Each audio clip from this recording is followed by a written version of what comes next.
I'm kind of pitching myself here as somebody who's an experienced investor, but always, I'm definitely new to this business as well. I just want to speak about this product and just how much, it has really helped me, propel myself, get better with talking with sellers, actually be able to close a deal.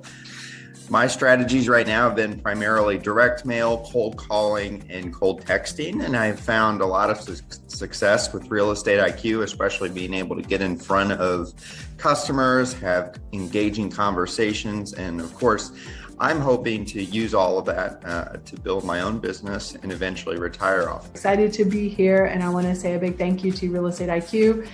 They have the absolute top leads in the industry and just make investing effortless for all of us as real estate investors here in Texas and obviously everywhere else that they're focused. And I'm proud to be associated with Real Estate IQ. Love what you guys do and love how you all help investors so that we can focus on the thing that makes us the most money, which is the job of real estate investing. I wanted to jump on this morning and give a shout out to Real Estate IQ. I began my journey with them a few years ago, just using some of the more basic products, the off-market leads. And since then, growing and visiting and talking with not only Steve, but other people who are involved with Real Estate IQ, I've had the opportunity to actually not only be a client, but I also became an investor with them. And that is one of the beauties of being able to be part of Real Estate IQ, is it gives you the opportunity to grow as an investor, especially in real estate.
I'm kind of pitching myself here as somebody who's an experienced investor, but always, I'm definitely new to this business as well. I just want to speak about this product and just how much, it has really helped me, propel myself, get better with talking with sellers, actually be able to close a deal.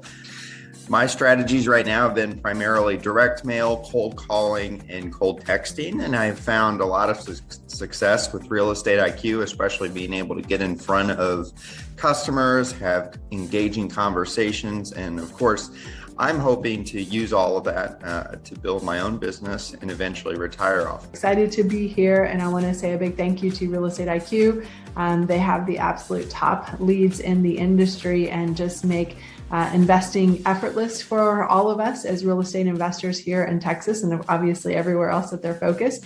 And I'm proud to be associated with Real Estate IQ. Love what you guys do and love how you all help investors so that we can focus on the thing that makes us the most money, which is the job of real estate investing. I wanted to jump on this morning and give a shout out to Real Estate IQ. I began my journey with them few years ago, just using some of the more basic products, the off-market leads. And since then, growing and visiting and talking with not only Steve, but other people who are involved with Real Estate IQ, I've had the opportunity to actually not only be a client, but I also became an investor with them. And that is one of the beauties of being able to be part of Real Estate IQ, is it gives you the opportunity to grow as an investor, especially in real estate.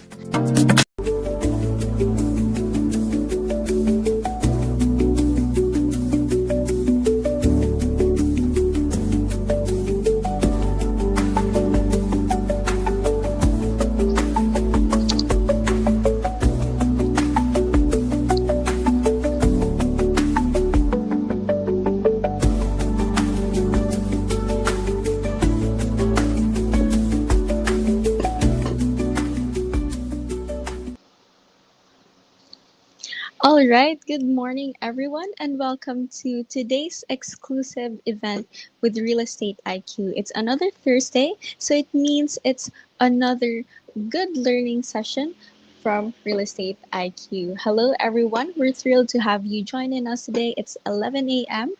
And today we will be uncovering some of the most important information that real estate investors must have in order to navigate through uncertain markets. So at Real Estate IQ, we're very passionate about empowering investors with the right tools, data, and strategies to succeed in today's market. As a lead generation company, we have helped thousands of investors find off-market leads, negotiate smarter, and build high-value portfolios. And our mission is very, very simple: to help one more person to win. Well, today, without further ado, we're honored to have Steve Liang, one of the co-founders of Real Estate IQ, join in with us today to teach about pre-foreclosure. Steve is a seasoned real estate investor whose proven strategies have unlocked thousands of lucrative deals. With years of experience navigating pre-foreclosures, mastering negotiation tactics, and growing a high-value portfolio, Steve has a wealth of practical insights to share with us today. His expertise has transformed the way investors approach off-market opportunities, and he's also here to reveal the secrets that can take your portfolio to the next level. And I'm sure that Steve also has today some case studies that he will share today. So I want everyone get ready to take notes, ask questions, and learn from only the best. Hi, Steve. Hi, Sophia. Thank you for the intro. Good to Yeah. see you. Good to see you too. Go ahead and take on the spotlight. All right. Welcome, everybody. So first of all, I congratulate you for joining us and learn more about this well-kept secret. We call it Preforeclosure Goldmine. Now, you might be wondering, why do we call it the gold mine? Let me just tell you the amount of profit we're talking about. So now, in order to understand pre-foreclosure, we got to really understand what foreclosure is about. foreclosure auctions, depending on where you are, happens about every month, maybe depending on what state you're in. It could be every week. And it allows banks or maybe the county, depending on what kind of foreclosure it is, to auction off properties that have been late on their payment. You can usually get the deal at 50 to 75% off of the market value. Okay. It's deal by deal, right? Depends on what deal and what deal. If you haven't been to a live auction, I highly encourage you to do that. Actually, I have recorded a video that I took a couple of days ago, and we're gonna share that in a little bit. It's pretty chaotic, and it's a big event, and you really want to be there if you're really serious about being in real estate investment. Even if you don't participate in the auction, you should definitely check it out. Depending on how your county organizes it, it could be several trustees auctioning off in different places, and people just kind of crowd the trustee that is auctioning off that property. And it could be happening in the same time. And so if you are kind of new to the scene and you want to buy a property at the auction, you need to find the trustee first and make sure you don't miss it when they start the auction. So now the reason you would want to also, okay, so another big tip that we learned is that you want to, you're going to need to pay on spot. So let's say you got the property and you won the bid at $87,000, and it's a $200,000 house. So you're already getting it at a really good discount. But now you need to kind of pay on the spot. So what people do, the folks that are they're actually auctioning off, they will come with a stack of cashier's checks from the bank, and they will have it in different denominations, because you don't really want to have just a check for $200,000, and then because you don't have change, you give them the entire $200,000. Your money and your capital is gonna get stuck there for a while, for quite a few days, before you can get the money back. So you kind of want to have some 50,000. You want to have some, maybe 25,000, $10,000, so you can give them, ideally the exact amount, 87,000. But if not, at least you can do like 90,000, so you don't have a lot of money that just getting stuck in the with the officials, and then you're not making any money, any return on the money that is just being there. Okay, so next, let's take a look at, I recorded this video. Let's play it. Okay, we'll watch it, and then I'll also point out a couple of things, and then we'll watch it again, so we can kind of pay a little more attention.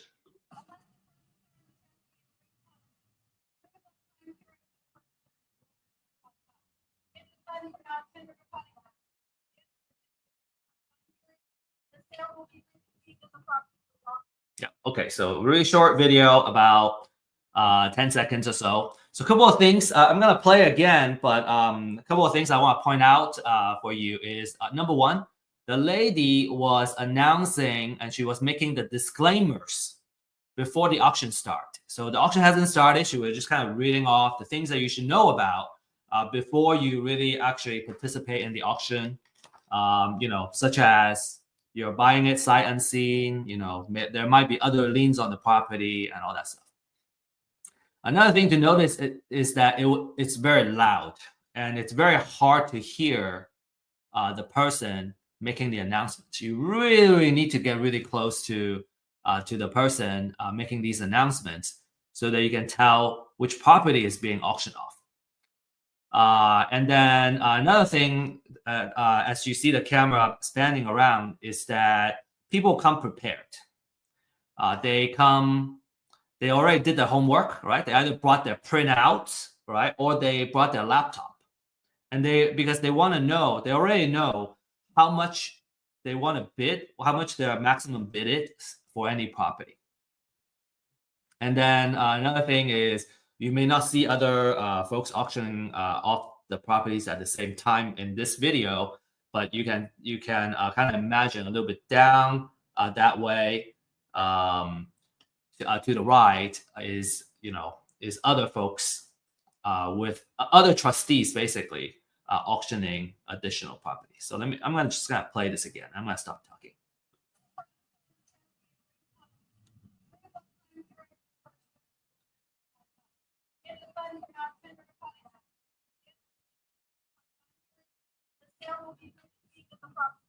Yep. Okay. So that's it. You see a couple of players that are actively bidding on the property when the auction actually starts. So very, very interesting stuff. All right. Next. Now there are a couple of drawbacks when it comes to buying at foreclosure auctions. The first one is there is competition. By definition, in an auction, you got multiple bidders bidding up the property. A lot of times it's 1,000 at a time. So they go, 81,000. The next person goes 82, 83. So you keep going until somebody hits the limit and they stop bidding. So you have potentially a very fierce competition. And especially with hedge funds getting into the scene, foreclosure auctions have become very competitive. And some investors are actually complaining that because the hedge funds are so well funded, they're not afraid to overpay for a deal just to win it. And they make it hard for savvy investors to buy at a good price. The second one is, as I mentioned earlier, you gotta be prepared. You gotta have the cash ready in the form of a cashier's check, so you're ready to buy these properties. And then finally, you're buying the property sight unseen, so you're kind of taking a risk, right? If the property has been burned down and it's just a lot, and then you're bidding it as if there's an improvement, a property, a house in there on top of the lot, then you're taking on a big risk. Obviously, there are many ways that you can do to mitigate that risk, and there are services and products available. You can hire somebody to drive by the address and actually kind of check out, just make sure the property is not burned down, and they will take pictures and all that. So there are things that you can do to mitigate these risks, of course. Now, because of the kind of drawback from bidding at the auction, I think the biggest drawback is probably the fact that it's hard if you're undercapitalized, if you don't have a big piggy bank. How do you participate in the auction, right? And so that's why we like to get ahead of the game, right? Buy the property before they hit the foreclosure auction, because number one, you don't have as much competition. A lot of times you're directly interfacing with the property owner, and you can buy it directly from them. You can still get it from for a pretty good discount, and then again, you can directly negotiate with the seller, and you can meet with them face to face and all that, and make sure that you're buying it at a price where you can make a profit. So the natural question is, how can I find these deals, and how do I make these deals? There are a lot of these properties. On average, I think last month we found about 6,000 properties that are motivated to sell. And then let's say on average, we're talking about an average of maybe, don't quote me on this, maybe $50,000 to $60,000 of equity per deal. There's a lot of equity in these houses that are going into foreclosure. So all we need is to win one, and we'll feel like we're winning. All right, so that's what this webinar is about. I hope we have kind of piqued your interest. And our promise is that by the end of this webinar, you understand the strategy and the process of how you can win foreclosure properties before they hit the foreclosure, what we call pre-foreclosure deals. From a kind of the type of investor standpoint, if you're new obviously this is a really good class because there's a lot of opportunities in the foreclosure auction. A lot of properties that are going into foreclosure auction that are good candidates for you to reach out to. And if you're an experienced investor, but let's say you have not done pre-foreclosure, this would be a really good way for expanding your channel.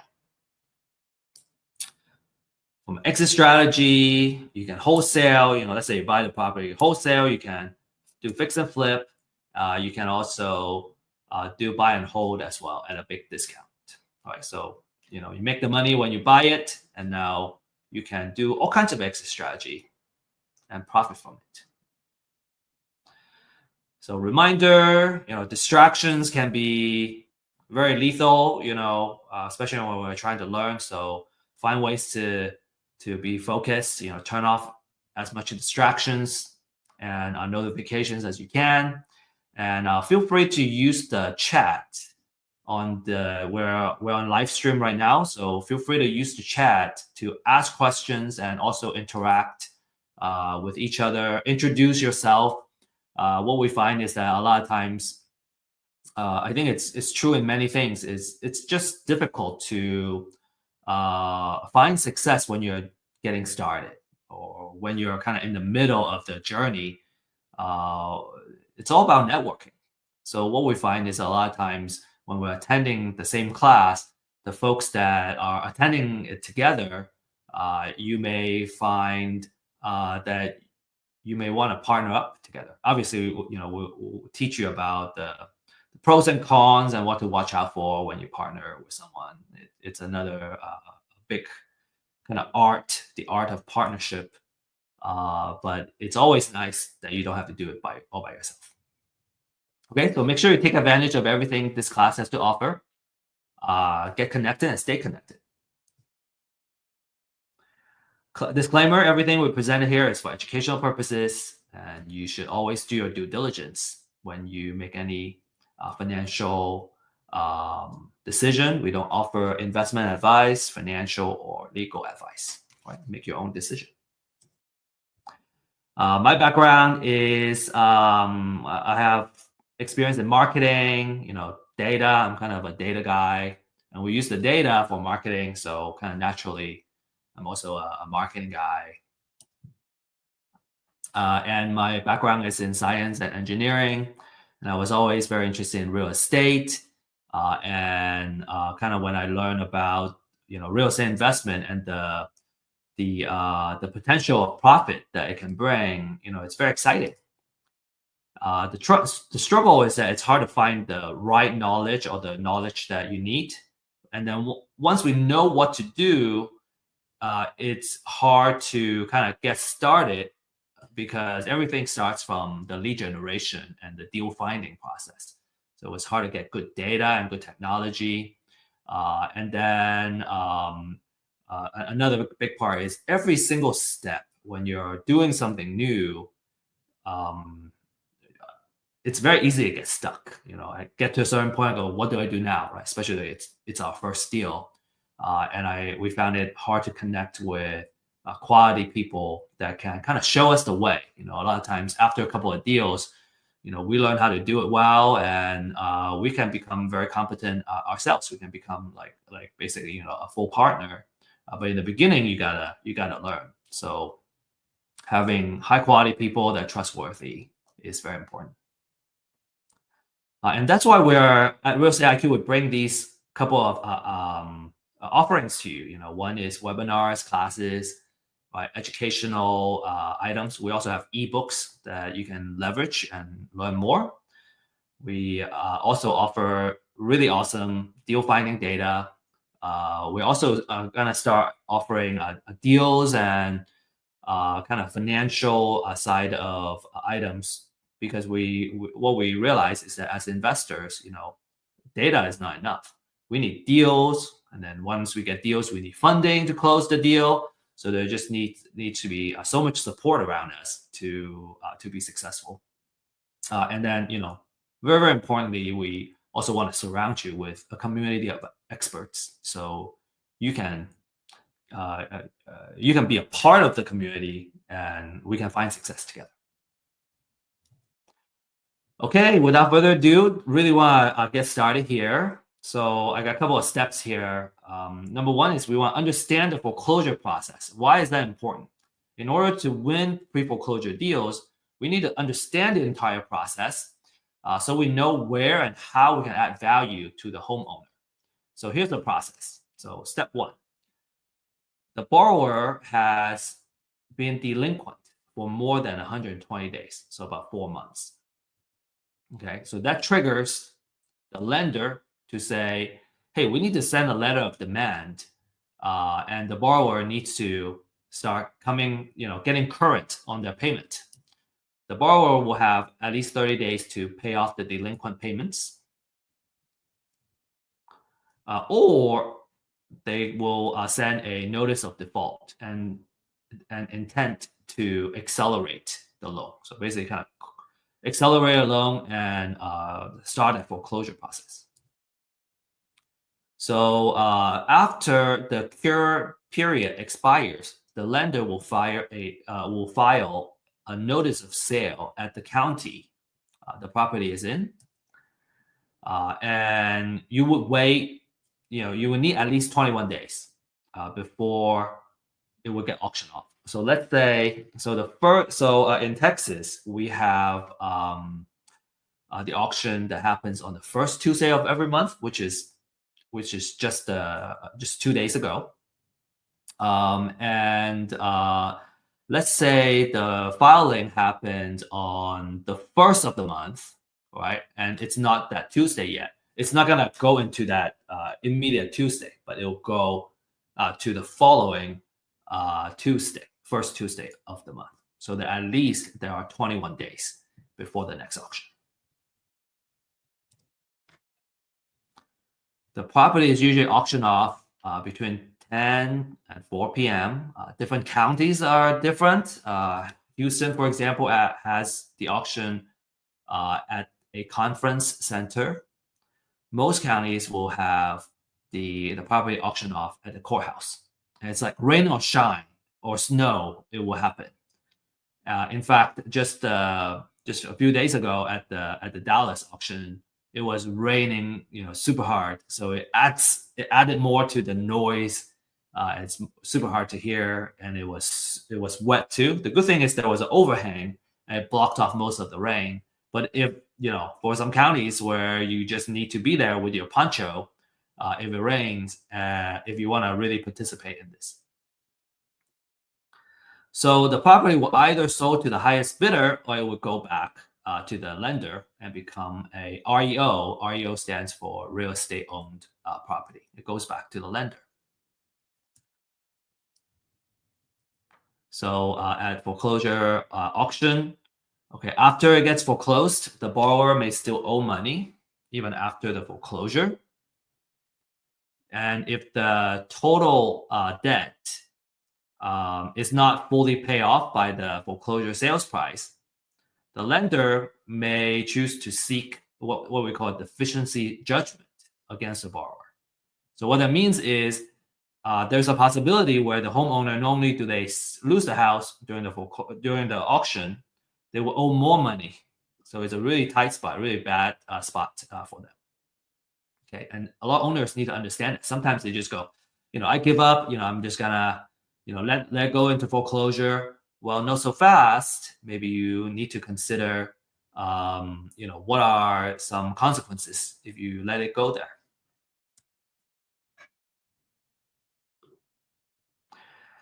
Okay, there are also, the different kind of liens. If there are junior liens on the property, so let's say the foreclosure is about the primary mortgage, and there are maybe some second liens and city liens, all kinds of liens, HOA liens on the property. Well, the foreclosure is gonna wipe out all those second mortgages and junior liens.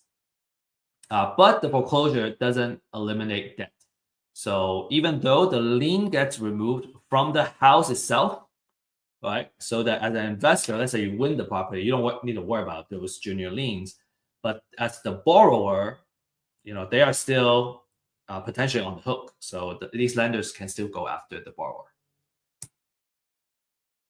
Another thing is that you have federal tax, state tax, and local tax liens. They would still survive, which means that, let's say you're the investor, you won the bid, you want to know what federal liens are on the property. You want to know if there's any state, county, or city tax liens. Those are senior liens, and it's likely that you will still need to pay those liens as an investor. Okay, which is why it's very important to do proper title research. And we have learned, have gained a lot of lessons doing title research recently. And yeah, you gotta be extremely thorough. You gotta have the know-how to do it. All right, next, we need to know which properties are going into the auction, okay? So how do we find out? Well, there are ways you can research the data yourself, or you can buy it, okay? So what the couple of lists that you want to look at is what we call the pre-foreclosure list, the motivation for these motivated sellers, right? And again, our purpose here is to see if we can buy the property before it goes into the foreclosure auction. The market price is between $200 to $300 a month for an entire metro area. Okay, I think it's still a really good investment, because let's say you win a deal, a wholesale deal, and we're talking about $10,000 profit. So it's not that big of a price to be paid. Another thing you can ask for is called the appointment of substitute trustee. So this is another kind of data where in the foreclosure process, if you recall, one of the first steps that the lender would do is they would appoint a local trustee to handle the foreclosure process. And so that's usually a signal, if the appointment of substitute trustee has been filed, that's usually a signal that the house is going to go into foreclosure. So that's what we call a pre-foreclosure. And you get to be more ahead of the game for those, more ahead of the game than the folks that are just looking into pre-foreclosure. And you can do marketing, and you can kind of reach out to them. Perhaps the drawback for this list is that they are not as fully motivated. They know they still have some time. They understand they have a ticking time bomb, but it's not like the foreclosure date has not set usually in this case. So, but it gives you more time to do marketing and kind of nurture these folks, nurture your leads. All right, so a free way to do it is you can Google your county name, and then you say notice of sale, and you should usually get to a website where you can start looking at the foreclosure document. So this is what a foreclosure document looks like. It talks about, this one has the address, it has when it's gonna show up and all that stuff. There's a lot of information here. Time and date, and the county is going to get auctioned at. And then you would need to do some further research of who the owner is. Sometimes the owner is on this paper. Sometimes you have to do further research. And the amount owed is not public information. So, there's a lot of digging for just one record. And usually, when people ask, should we buy or should we find it ourselves? My typical answer usually is, if you know how to do it, you're better off outsourcing it. If you don't know how to do it, you may want to do it just to learn and appreciate how much work that goes in there. But ultimately, this is not worth our time. It takes 15 to 20 minutes of research for just one property. And when it comes to lead generation, I would want to market to hundreds of prospects, all right, hundreds of leads, because it's always a numbers game. So I want to make sure I market to a good enough of quality leads so that I can win one. It's just not worth it. These are the volume of foreclosure filings in a couple of the major cities that we cover, and it's just not worth the time to do research on every single one of those properties. It's just impossible. It's so much easier just to kind of outsource that. Right? I would do certain things myself in where my time is going to return the most, such as managing the marketing campaign and maybe like doing cold call, making connections with the homeowner. Those are much better return on our time, and that's what I do too, actually. So okay, so let's say we buy on the list, right? I hope I can convince you that it's better outsourced. You if you don't know how to do it, like I said, you may want to learn how to do it. But just because I know how to cook doesn't mean I want to cook every day. Just because I know how to clean doesn't mean I want to clean every day. Oops. So I hope that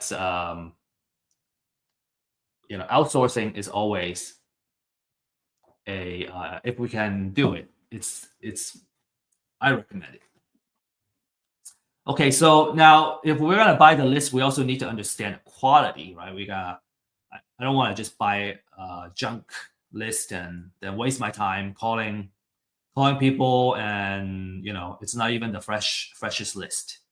So a couple of items that I would use for evaluating the quality of a motivated seller list.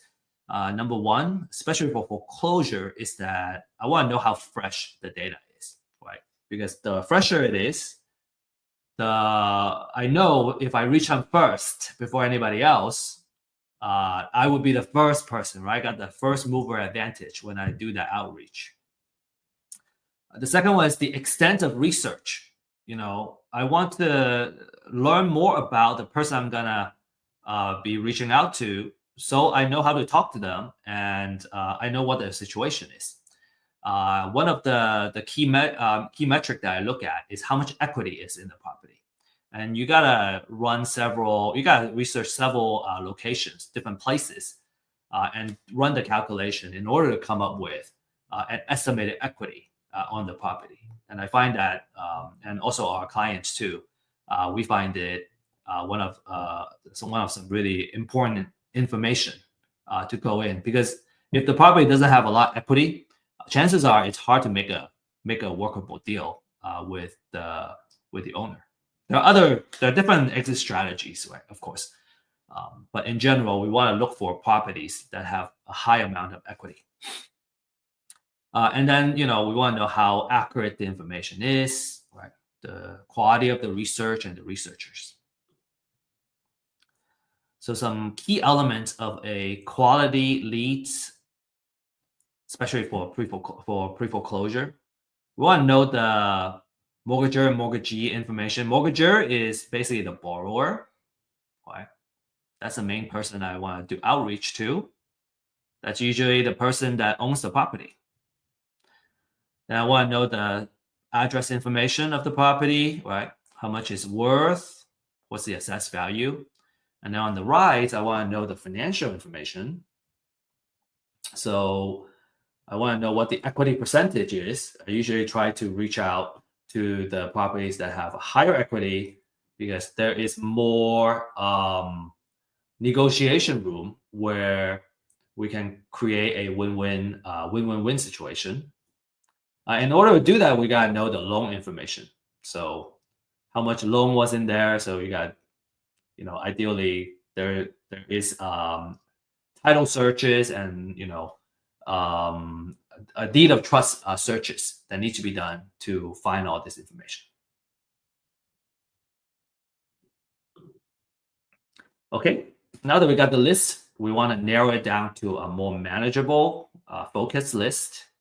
And this is where, kind of that filtering is where you can create your own niche that you can focus on, that, say, you're much better at than anybody else. So this is where you create your competitive advantage, okay? And a couple of kind of hot filters that people use are the address. Maybe it's different cities, right? Let's say you want to focus on the city that you live in because you know your city so well, or maybe it's a city that you don't live in, but it's not as competitive. You can filter by the assessed value. Maybe there's a particular price range that you want to focus your deals to be at. I already talked about equity percentage. That's a really popular one. And then you can also kind of look into a couple of these. So ownership would tell you if the property is owner occupied or not. Okay, if it is owner occupied, it means that the person lives in the house. And if it's non-owner occupied, it means the person is very likely a landlord. They live somewhere else, and you can potentially find that they are an out-of-state owner. And if they don't live in the house, usually maybe they're more likely to sell the house. Okay. You can also look at kind of loan modification and different type of loan. This is by understanding what the different type of loans are and what type of loan modification it is to really identify the signals where, and this would probably come more from experience or from working with an experienced investor together, that how to leverage this data and really search for the niche that you can focus on. I'm not going to spend too much time. We can spend just like 1 hour just talking about each data field here. So let's talk about how to now kind of market to these. Okay. One very important point I want to share is that let's say there are 1,000 properties, right? And let's say we start with a $1,000 per month marketing budget. Okay, I have $1,000 I can spend.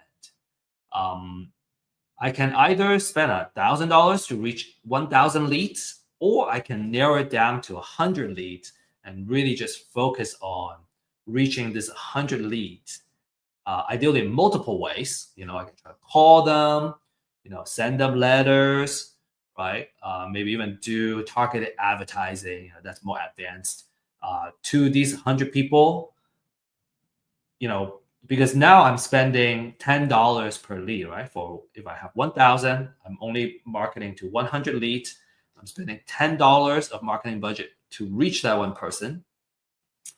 Versus, say, I got this gentleman named Joe, and he has $1,000 trying to reach 1,000 leads.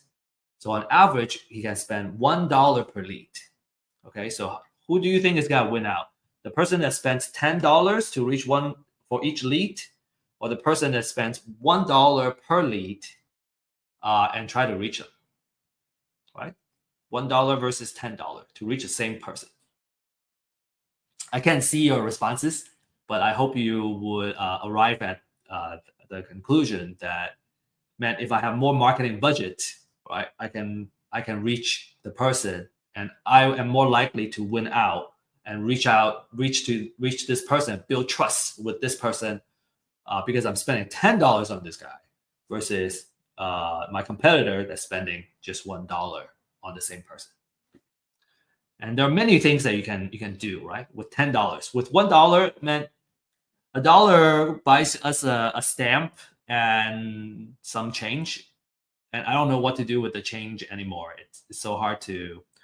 $1 we can't really go very far in terms of marketing budget. Okay, so let's next talk about the different kind of marketing campaigns we can use. Now that we have a focus list, we have a very popular class. It's called The Secret of Building an Endless Deal Flow. And it's about creating marketing campaigns that you can do to build a consistent pipeline for deals. You can really, when it comes to marketing, you can apply it to reaching motivated sellers, or you can apply it to, any kind of business. So it's just a really awesome business class in general. And if you enjoy this upcoming segment and you want to learn more, I would highly encourage you to take that class to learn more about marketing. Okay. We also have other speakers and topics that really kind of go deep into some of these items too, such as door knocking. We just recently had a door knocking class, which is phenomenal. So door knocking means you're showing up at the person's door, right? You need to know their address. You need to know who you're talking to ideally. The advantage is that you can talk to them in person and you can build trust quickly. I kind of pointed out here that the effectiveness of a door knocking campaign really depends on the quality of the list, right? You gotta know you gotta have the right address. You gotta know, who you're talking to. This allows you to talk to the homeowners in person, and you get to see the house right away. A lot of times, let's say that they're already ready to sell. You can just go and see the house. You don't need to make another appointment to see the house. To be successful, you need to have the ability to strike up a conversation and build trust very quickly. You also need to have a thick skin. Some people just don't want to talk to you, right? Maybe they scream at your face too, and so just being okay with that. If you're more introverted, like myself, maybe you don't like talking to people. You prefer not to talk to people face to face. You're gonna try other marketing methods. Door knocking is by far the most successful campaign and marketing method that I know. Through our clients. Next is you can do cold call. So we provide a skip trace service. So we skip trace all the properties that are going into foreclosure. You can have multiple phone numbers you can call, and just a tip is that when it comes to phone numbers, because we're using a third-party service, it's very hard to guarantee quality. And usually phone number skip trace, it's just very difficult to get 100% accuracy. So usually we get about 70% hit rate and 70% accuracy. So there are folks that you call and maybe it's a wrong number. That's okay. We got all these numbers, so we can just keep calling. Right? Somebody is always right. Some say some will, some won't, but someone is always waiting. I want to share this cold call script with you.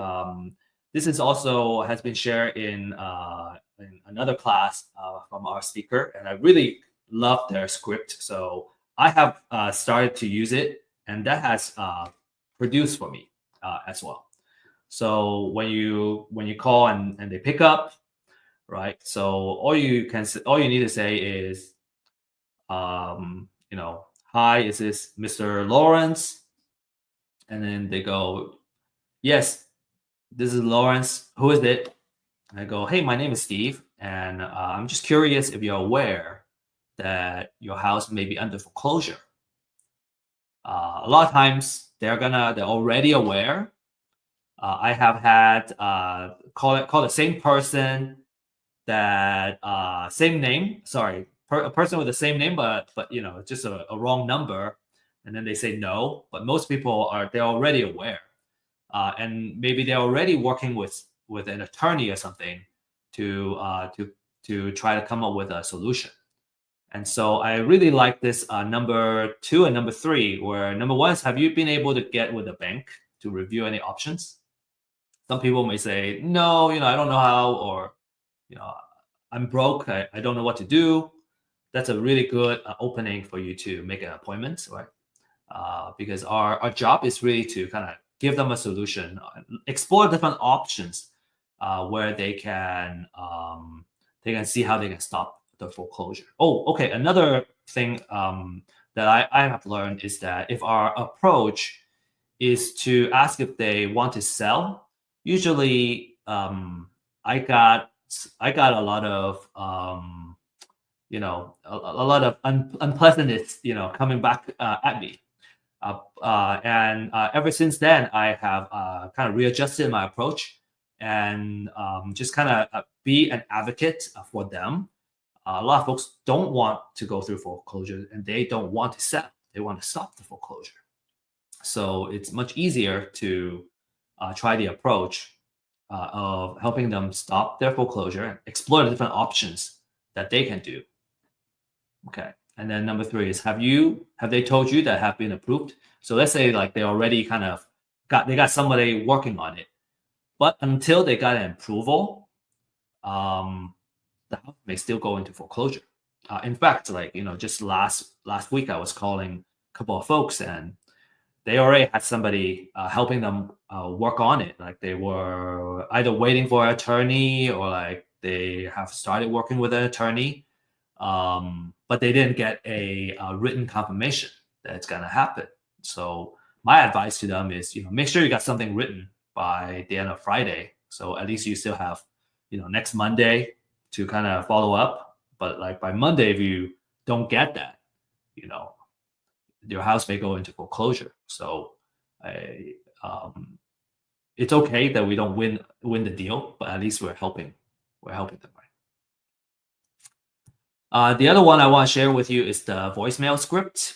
Okay, this has worked out. When I have scripts, what I realize is with enough practice, I can overcome my call reluctance.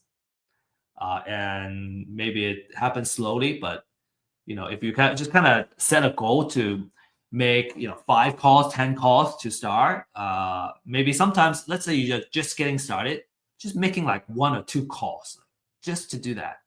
It will help you kind of break through and get really comfortable, because it's all about having practice.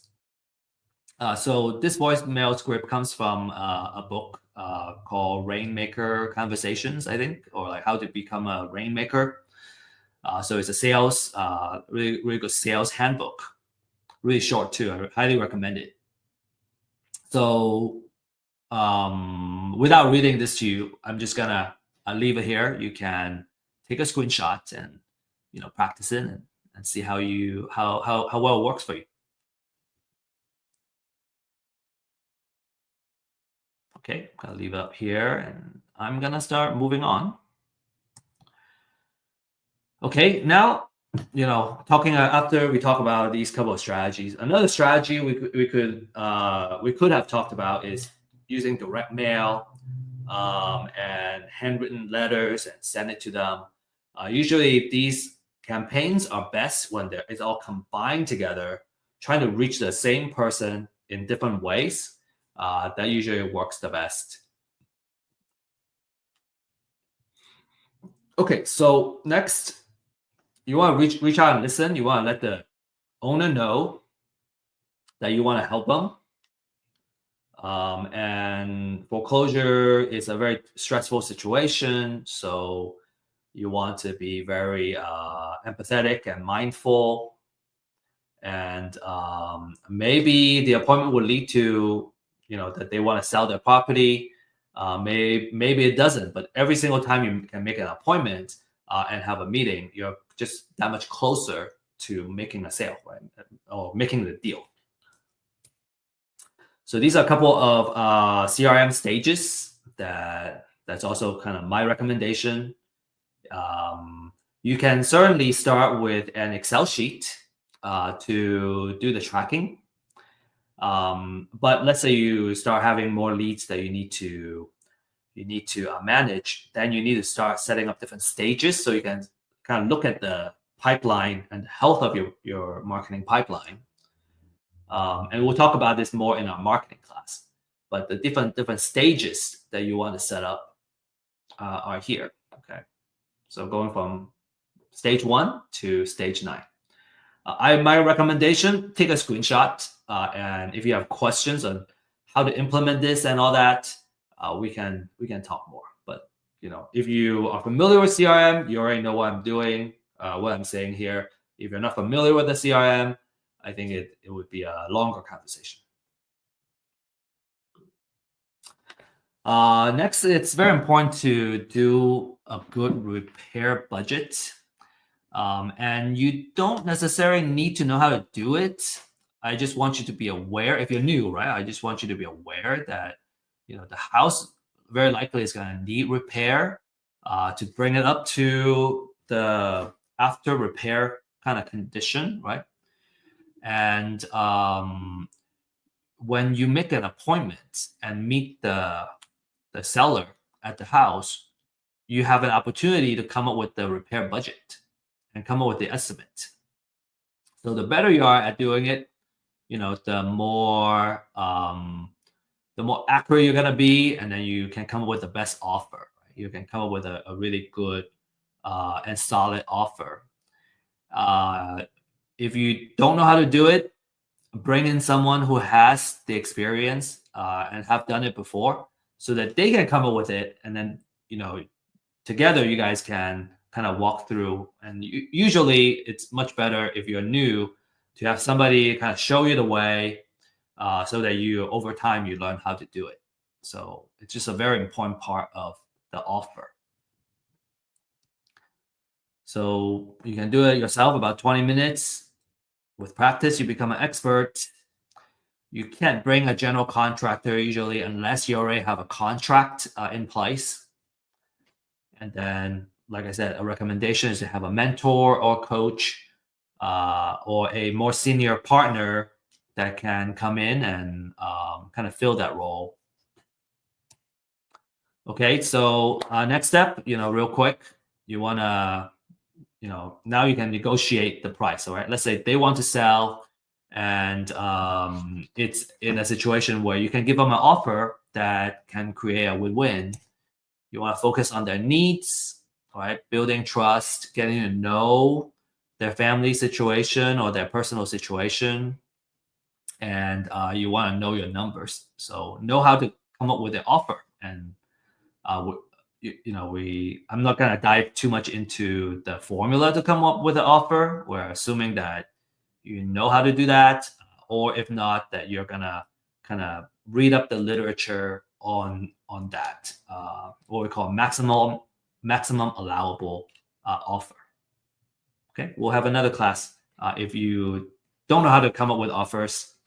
Actually, next Thursday, we're going to talk about some details of different exit strategy and the formula that you should use to come up with your offer. So, if you don't know how to come up with your offers, no worry, you're gonna learn that next Thursday.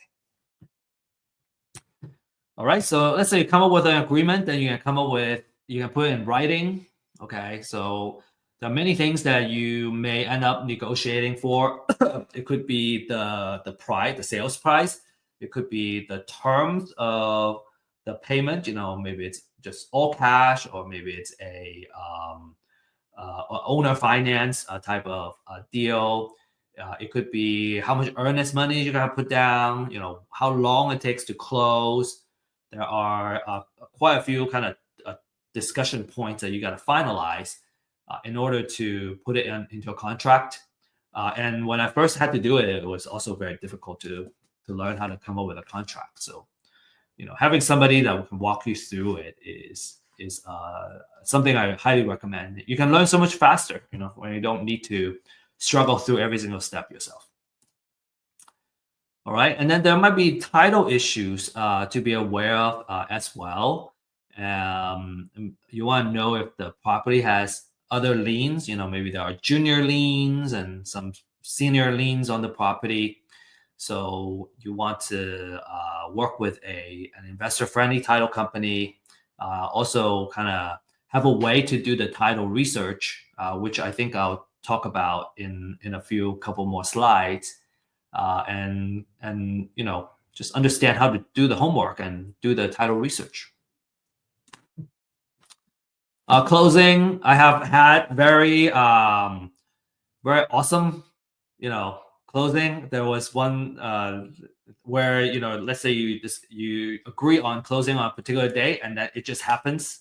But I think it's a little more of a minority of the case. There's usually some delays, right? Let's say you prepare to be closed on Friday, and actually sometimes it doesn't close until later. So just kind of be prepared for contingencies, and if you have a good contract and a seller you already built trust with, you can minimize a lot of the problems. So, but it's just be prepared for things not going the way that you plan to go, and just be flexible. I remember my first closing; it was very nerve-wracking. You think it's gonna happen to this day, and you're you're just like prepare and on standby this whole time, and then it doesn't happen. Next day it doesn't happen. Next day it doesn't happen. Could be kind of stressful the first couple of times. After a while you get desensitized. You get better at it. Okay, so to recap, okay, we talked about the foreclosure process, understanding how the foreclosure works, and the gap where we can leverage a pre-foreclosure list and outreach and buy the property or help the homeowner stop their foreclosure before it hits the foreclosure auction. We also talk about different marketing methods and the CRM stages that you can set up to manage your leads. Again, if you're interested in the marketing side of things, there's a class that's available. You can also kind of request. I'm more than happy to deliver a marketing class. I always like talking about marketing. So let me show you a couple of case studies. Okay, all of these are provided by our clients, and some of the names have already been blurred out for their protection. This one, for example, is a $46,000, $500 profit, and this is a wholesale deal. Okay, the next couple of deals is all wholesale. These are big profits for a wholesale deal. Typically, just want to set the right expectation. Is that $5,000 to $10,000 per wholesale fee is already a really good profit, and these are just very outsized profits because we have this awesome client that just does so well, and we kind of handpick the most profitable ones. Okay, so the next one is even bigger. The next one is $85,000, and then the next one is $88,000. So again, don't let these big numbers kind of set your expectation. Expect about $5,000 to $10,000 if you wholesale a deal in terms of making how much profit you can expect from a deal. But these outsized profits are not unheard of either, and folks are extremely happy when they can make this much. Yeah, and one of the success stories that I share is actually the client that shared these cases. All right, so you might be wondering how you can get started. So I got a 3-step process for you. Number one is you want to get a pre-foreclosure list. The more information, the more relevant information, of course, the better.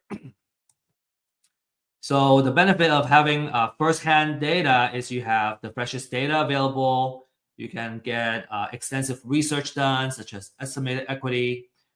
And at a very limited time, you can also enjoy the disruptive pricing that Real Estate IQ has to offer. This is an example of what the interface looks like. Very easy to use, simple to use. You can come in, you can export the data, and then you can start doing outreach. So we got 2 pricing here. One is just the address itself, and then the other one is a skip trace. It comes with skip trace, so you can have phone numbers that you can call as well. Again, just wanted to reiterate that skip trace, because it's not our first-hand data, we have to buy it from a third party.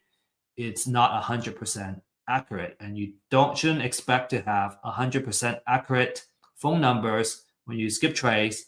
It's more likely the norm that you're not going to reach the person. And I think if you have that expectation going in when you make cold calls, then every single time there's a good hit, like you go, oh, wow, I hit the voicemail and this is the person I'm trying to reach, I feel excited. So I just want to adjust everyone's mindset, especially for those that are ready to get started. You want to do this with the right mindset, and then you're going to be very, very successful. Number 2 is you want to become a community, find a mentor, join a community, and kind of leverage folks that have done it before. Find someone you can trust, and be willing to be held accountable, right? And help you form the right habits to make happen. Real estate investment doesn't need to be a full-time thing. You can get started with, I think, as little as 5 hours a week. Over time, it may take a little more time, but you can kind of, like, if you're just looking for a side hustle or a buy 1 or 2 properties. It doesn't take up that much of our time, and you can do extremely well. Okay, number 3 is you gotta do the title research. The cost for title research is between 40 to 75 per property, and that's through a title company.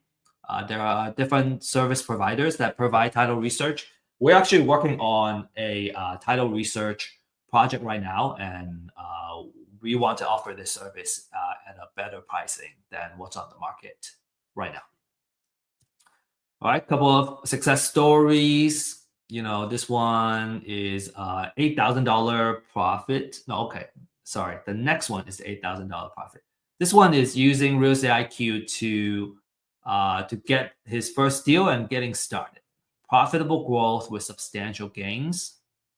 When you don't have to worry about leads, right? You can just focus on the outreach and the marketing. You can just you can stay focused in the most valuable activity, and I think that's just so important when you're getting started. Ismail, $8,000 profit in a recent deal. Kind of on average, right? $8,000. I think that's about right. We see about 7,000, 10,000, 5, 7, 10 is usually the number, right, for a wholesale deal.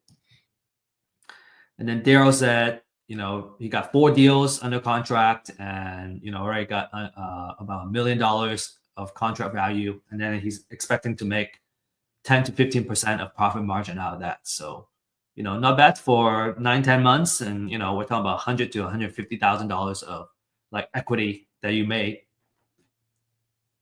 And these are, I think, not a rare story. These are very common stories. If you know how to do it, you got the know-how, you got the right path, the right way to execute. Within a year, maybe sometimes a little longer, you can build a pretty good amount of equity, real estate equity, in the deals, and then you're looking good. Maybe it's not liquid when you sell. When you sell the properties, when you become liquid, but when you're sitting on those equity, it's kind of really nice as a real estate investor, knowing that you have built the equity and the wealth already within those deals. Okay, to learn more, you can use this link here, and maybe I hope Sophia, you can help me send this link on the chat as well, in the class chat, so you can book a one-on-one consultation with us to learn what it's all about. Experience the power of firsthand data. And then the next thing I want to recommend to you is learn by doing.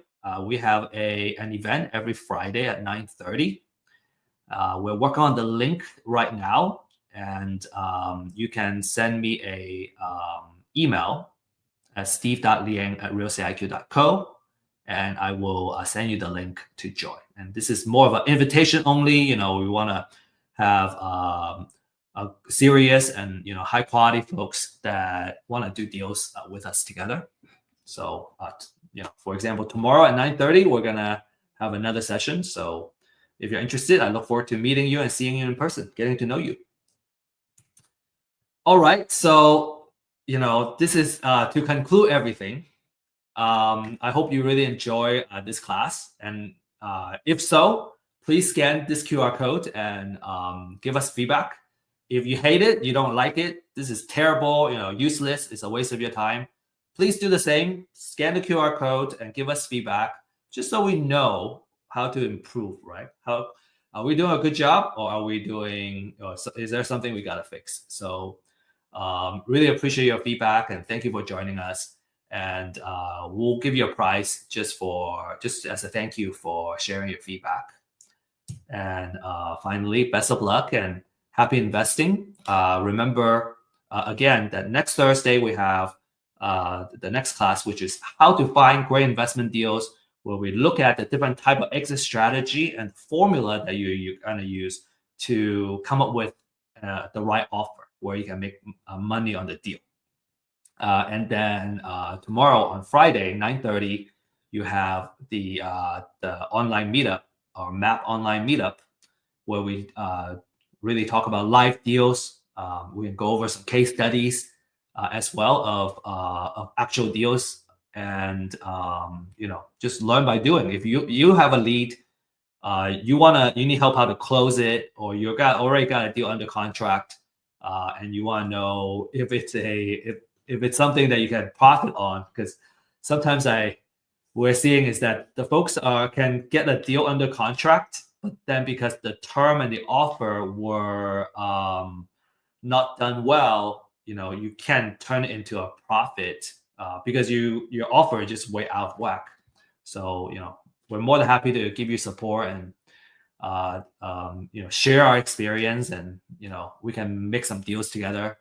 So that's it. That's all I got for today, and you can save my email address, and I look forward to getting in touch with you. Thank you, everybody.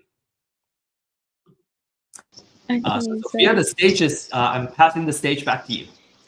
Yes, so actually, we have a lot of questions and comments during Wow. the event. So, would you mind helping me go through all of them and address these Yeah. comments? So, first, I think you have mentioned this earlier on how can you know what properties are up for bid. I think this one is for the auction. Yes. So that's where you can get the pre-foreclosure list, and then you will know that those are the houses. Now you got to understand that because it's possible that the house that was scheduled to go into foreclosure may end up not going into foreclosure. Mm. So there are times where let's say you do all the due diligence and you try to buy the property at the auction, it already got bought up by another investor, for example. So it may not show up there, but you got the list, so that you know which ones were kind of scheduled to be there. Okay, so this one from Michael Williams. So from time of county posting to time that data is made available on REIQ, how fast is that or fresh is that? How quickly are the leads provided in your list? Yeah, typically we can offer you about 2 days to add. Some counties faster, some counties maybe a little bit slower. We have a pretty robust system, and if there's some kind of delay, let's say the county is delayed, we'll also tell you. Okay. So for our next question from Patrice, how much equity should I consider to know it's a good deal? Okay, that's a really good question. How much equity should I consider to be a good deal? I have folks so if you look at the data, you would find that you can probably find some that are 50% equity, more than 50% equity. And those are extremely good deals because you're kind of buying it 50 cents to a dollar, or there's, more than half of the amount that you can negotiate for, right? You would find that if you kind of change that to more than 40%, now you have a lot more properties that fit that criteria. So I don't know. I think maybe depending on your strategy. So if we're kind of really focused on the amount of equity, I think more than 30 to 35, those are really potentially good deals. Because another thing you gotta add on to that is, what if the house needs a lot of repair, right? And all that rehab budget is gonna eventually come out of this equity that's already in there. So you kind of want to have some buffer there. Usually people prefer to have, not screen out so much opportunities that you may lose out. So, maybe a third, just drawing a line in the sand as a recommendation, I would say 30% is probably Okay. Good stuff. Okay, next one from Lynn Saylor. Do you have scripts on setting profitable prices or negotiation tips? Okay. Scripts on setting profitable prices. Okay, I assume that when you say profitable prices, we're talking about for you as an investor. I would, my approach is I want to be transparent with them. And what we find is that, and I think we'll go over this in next week's class, there's a formula that we follow to come up with the offer because we need. So first of all, we need to make sure that we can make a profit because we're in it to, right? It's a business. There's overheads, right? We still want to be able to, this is not a charity, right? So the formula already have the built-in numbers that you want to use. And so a lot of times I just tell them, hey, because of the other kind of cost that's involved, I need to follow this formula. And based on the number, this is how much I can offer. Like, there are folks that really want to know, I just write down the number for them, and then we're solving the problem together instead of going head to head. And I think at least in this case, you really want to have we're in it, we're facing the same problem together instead of we're are negotiating in a hostile situation. Yes, because after all, you need to build a relationship also with the homeowner. So Right, you don't want to be hostile. Yeah, a couple of approaches, our speakers have also shared in the past is, that you guys we are on the same side and there's a bad guy. We're trying to fight the bad guy and we're not fighting each other. And I really like that mindset and the positioning. Okay, well, we have Ray here. Ray is a beginner. I want to learn how to find, approach distressed homeowners, get property under contract, and then wholesale contracts. What is your recommendation? Oh yeah, and Ray, I think my recommendation is to join our class at 9:30 tomorrow. So it's a meetup, and so we can go over the process and all that. This is the how to find, approach, get property under contract, the entire process. We have a 90-day program actually that if you are committed and you're gonna go and execute, we believe we can get you a deal in 90 days. And so you can just follow that process and we'll help you find success, going from beginner to getting your first deal. Okay. So from Robin, I believe that this is for the map class. Do you have to be in Texas to be part of the event? And you don't. You can join us online. It's gonna be an online Zoom event. We find it to be the most kind of inclusive for folks that are not in the same city, for example, and also what do I want to say?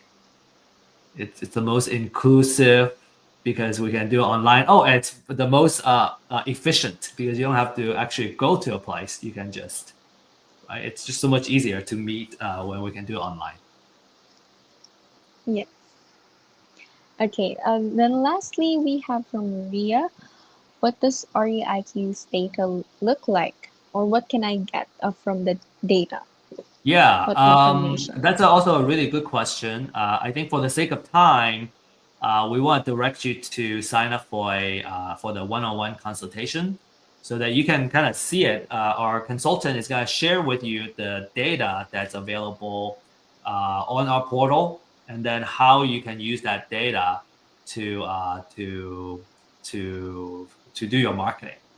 What about, so Rodin is asking the 90-day challenge. Okay, you want to sign up for the 90-day challenge. You can also talk to our consultants, join our one-on-one consultation and ask about the 90-day challenge. We'll hold your hand and we'll help you make your deal happen. You just got to commit to like showing up and also doing the work, and you get a deal in 90 days. Okay, so I guess that's all we have for today, Steve. Thank you so much for joining us today. And for next week, I know that this is a two-part class. One is today for pre-foreclosure, and the next one will be next week, Thursday, the same time, on how to find great real estate deals. We will still have Steve as our speaker. And if you want to register and continue this conversation on how to get deals, how to start, then you can register through this QR code. So let's give you time to scan that QR code. We'll give you around 5 seconds. Thank you. Okay. Additionally, we have, again, to reiterate Steve's point, we have a map class tomorrow at 9:30 a.m. So if you want, if you couldn't access or if you couldn't access the email or anything, you can also type in map on the comment sections, MAP, if you're interested, and we can reach out to you personally if you're interested with that. Also tomorrow, we also have a Friday open house at 11 a.m. CDT. So if you're also interested in learning more about real estate IQ, how these pre-foreclosure lists also work, or how does it look like the comment that we got earlier, what can you get from those? Then aside from the consultation, we also have an open house tomorrow, free for everyone to attend. So if you're also interested in that, you can type in Friday on the comment section if you're interested in those events. So let's give you time more to register and comment for our Friday open house and for our map class tomorrow. So the map class would be earlier, 9:30, and the Friday open house would be later at 11 a.m. Okay, so I believe everyone's already registered. I want to thank everyone for staying till the end for our class. We hope to see you again next week for our events and how to find great real estate deals. With that, thank you so much for joining us. And again, we hope to see you next week. Bye bye. Thank you.